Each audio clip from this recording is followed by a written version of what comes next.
활용을 하기 시작하고 그 발단이 된 게 컴패니언이라는 캐릭터입니다.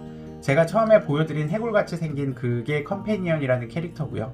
1999년에 브라운, 그레이, 블랙 이 세 가지 색깔로 발매가 되었고 이 5년 후에 나오게 된 5 years later 버전이 가장 인기가 많고 가장 주변에서 많이 보셨을 캐릭터이실 겁니다.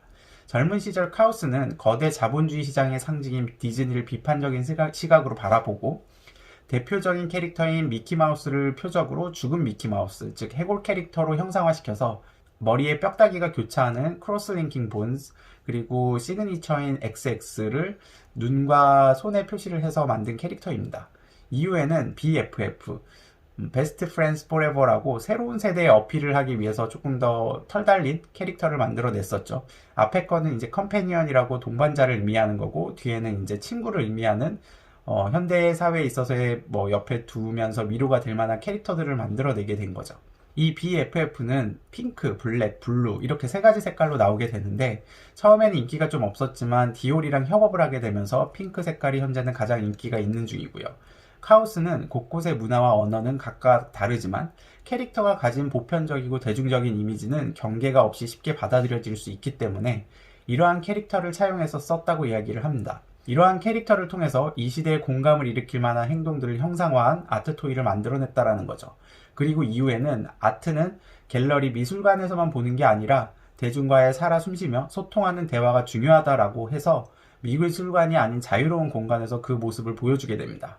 이게 카오스의 홀리데이 시리즈고요. 2018년 7월에도 한국의 석촌호수에 설치가 되었던 적도 있었습니다. 처음에는 X모양의 눈에 색도 흐리멍텅하고 누워있는 조형물이 바깥에 그다랗게 있다 보니까 대중들의 비난이 많이 심했었다고 합니다. 호수 위에 떠있는 죽은 시체를 떠올린다는 얘기도 있었죠. 하지만 카오스는 관람객의 그 어떤 의견과 반응도 환영을 한다면서 이러한 공공미술을 계속 했었고 여기에 추가로 디올, 나이키 등과 협업도 많이 하고 뮤직 어워드나 뮤직 아티스트와의 협업, 그리고 다양한 많은 전시와 조형물, 옷, 가구 굉장히 다채로운 영역에서 인지도를 계속 높여가면서 지금은 세계적으로 인정받는 아티스트가 되었습니다. 1990년대 중반부터 개인 활동을 했지만 실제 인기를 얻기 시작한 것은 2000년부터였었고요. 이를 잘 보여주는 것이 2013년까지만 해도 연간 판매가 한 200만 불도 안 되던 그의 작품들이 2018년에는 3,500만 불, 즉 400억 원에 달하게 되었다고 하니까 얼마나 인기가 있는지 아시겠죠? 연 판매량이 이 정도가 되는 겁니다. 2021년 7월부터 10월까지 도쿄 올림픽에 맞춰서 일본 모리아트 센터에서 카오스 도쿄 퍼스트라는 전시가 지금 진행될 예정이라고 하니까 관심 있으신 분들은 코로나가 빨리 없어진다면 가서 보셔도 좋을 것 같습니다. 아트토이 하면 빼놓을 수 없는 것 중에 하나가 또 베어브릭이죠. 1996년 설립된 메디콤 토이라는 회사가 만든 아트토이로 현재는 일본 최대 토이 컴퍼니가 되었고요. 전 세계적인 매니아층을 형성을 하고 있습니다. 베어브릭은 카오스보다 여기저기 더 많이 보셨을 거라고 생각을 합니다. 레고 같이 생겼는데 모양은 다 똑같이 생겼죠. 근데 그 위에 그려진 그림들이 굉장히 다양하게 그려져 있고 이게 핸드폰 골이나 열쇠고리 아니면 여러 가지 그냥 레고 모양의 캐릭터 이런 걸로도 많이 나왔기 때문에 많이 보셨을 겁니다. 베어브릭은 다양한 디자이너 및 예술가 그리고 명품 브랜드와 콜라보레이션을 굉장히 많이 진행을 했었고요. 레고와 같은 베어브릭 장난감을 아이가 가지고 노는 장난감이 아닌 예술품을 구매한다는 느낌을 주게 만들었고 이것이 성공하면서 전 세계적으로 베어브릭 아트토이 수집 열풍을 만들어냈습니다.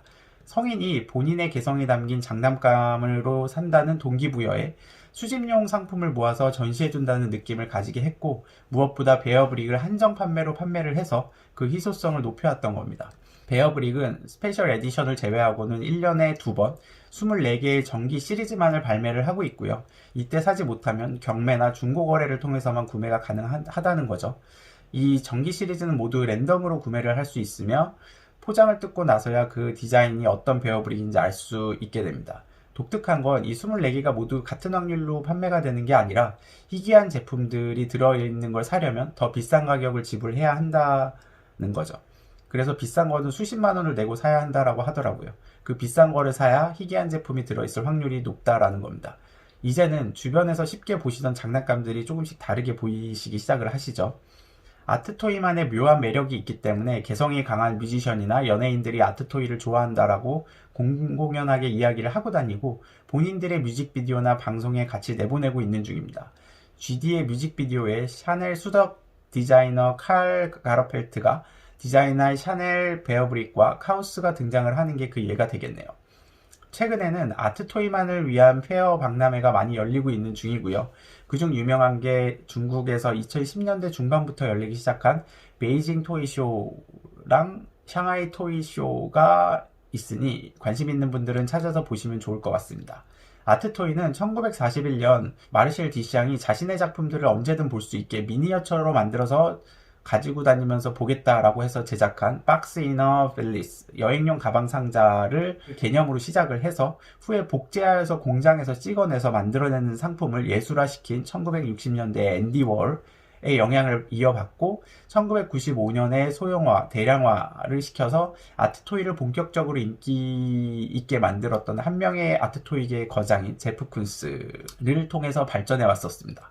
그리고 이후에는 요시모토 나라, 하비에르 까야, 제임스 진, 다니엘 아샴, 맷 곤덱, 한국에는 클레인 이런 굵직한 아티스트들이 계속 나오게 되면서 아트토이에 대한 인지도와 인식이 높아지면서 많은 장소에서 많은 영상 및 영화에서 아트토이 작품들이 나오고 있는 중입니다.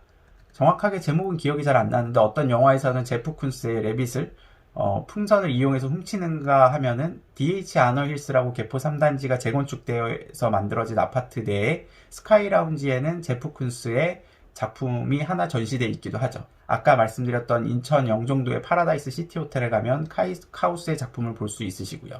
아트토이에 관심을 가지시게 되면 지나가면서 흘려보시게 되는 것들이 새롭게 보이시기 시작을 할 겁니다. 친근한 이미지로 다가왔던 아트토이이기 때문에 여기저기에 많이 널려 있는 게 아트토이이고 그렇기 때문에 예술품보다는 조금 더 친근하게 다가갈 수 있기 때문이죠. 개인적으로는 하비에르 까이아나 제임스 진을 좋아해서 관심 있게 보고 있는데 12월 16일에 제임스 진이 디센던트 풀 메탈 버전을 갤러리 스탠 인스타의 링크를 통해서 1시간 동안 신청을 받아서 추천 방식으로 발매를 했었고요. 4가지 색상으로 각 10개씩 한 개당 12,000불에 팔았었네요. 하나에 한 1,300~400만원 정도 하니까 아트토이가 이제 많이 비싸지긴 한 것 같네요. 코로나 확진자가 지금 다시 많아지고 있는 중입니다. 모두들 조심하시고 빨리 거리두기 단계가 낮아져서 마음껏 돌아다니면서 뭘 할 수 있게 되면 좋겠네요. 집에만 있으면 코로나 블루, 우울증이 걸리실 수 있으니까 가끔은 아트토이에 관심을 두시면서 하나둘씩 모아보시는 것도 위안이 되고 후회에는 재테크 수단도 될 수 있지 않을까 생각을 합니다. 영상이 도움이 되셨다면 좋아요와 구독 부탁드리겠습니다. 지금까지 시청해주셔서 감사합니다. 부자되는 맥스TV의 맥스테디였습니다.